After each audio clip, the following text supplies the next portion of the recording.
నమస్తే తెలుగు ప్రజల గుండె చప్పుడు మన తెలుగు టీవీ 6 మినిట్స్ 24 హెడ్లైన్స్ కి స్వాగతం. వైసీపీ 11వ జాబితా విడుదల. 3 స్థానాలకు ఇన్ఛార్జీలను నియమించిన జగన్.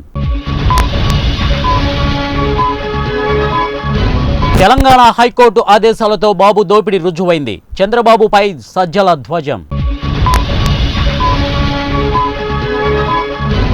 ఏ కాపు కూడా బాబు పవన్ కు ఓటు వేయరు పోసాని. టీడీపీని గెలిపిద్దాం, చంద్రబాబును సీఎం చేద్దాం భువనేశ్వరి. రాష్ట్రంలో ప్రజాస్వామ్యం పతనావస్థలో ఉంది. రాష్ట్ర ఎన్నికల మాజీ commissioner Nimmagadda Ramesh Kumar. TDP Janasena BJP పొత్తు ఖాయం అచ్చెన్నాయుడు. వైద్య సేవల్లో రాష్ట్రానికి ప్రపంచ స్థాయి గుర్తింపు మంత్రి దామోదర రాజనరసింహ. అన్ని రంగాల్లో మహిళలకు సమాన అవకాశాలు, సమాన హక్కులు దక్కాలి సీఎం రేవంత్ రెడ్డి. డేట్ వేసి డిఎస్సి ప్రకటించాలని 11న చలో హైదరాబాద్ ఆర్ కృష్ణయ్య. మహిళా సంక్షేమంలో బీఆర్ఎస్ పాలన దేశానికి ఆదర్శం కేటీఆర్.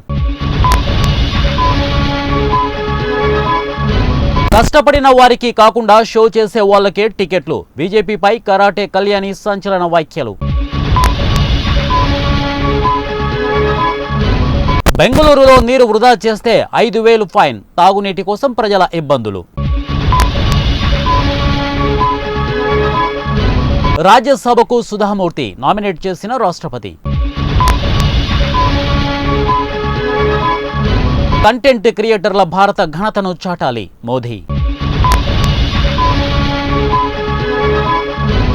మణిపూర్లో మరో ఆర్మీ అధికారి కిడ్నాప్. ఆచూకీ కోసం గాలిస్తున్న భద్రతా బలగాలు.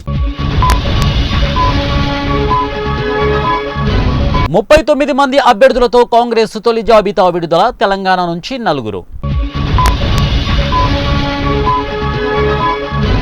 గాజాలో విషాదం. సాయం కోసం పంపిన పారాచూట్ విఫలమై 5 మృతి. డీప్ ఫేక్ల నియంత్రణకు కొత్త చట్టం. కేంద్ర మంత్రి అశ్విని వైష్ణవ్. ఏఐతో మాస్ లే యాప్స్. హెచ్సిఎల్ మాజీ సీఈఓ వినీత్ నాయర్ వార్నింగ్. నకిలీ బోన్ ఫైడ్ల కలకలం. కానిస్టేబుల్ శిక్షణకు 350 మంది అభ్యర్థులు దూరం. బోధన మాని బతకలేను, నా ఉద్యోగం తిరిగి ఇవ్వండి. ఢిల్లీ యూనివర్సిటీ మాజీ ప్రొఫెసర్ డాక్టర్ సాయిబాబా. అరకులోయలో ఘోర రోడ్డు ప్రమాదం. 4 మృతి.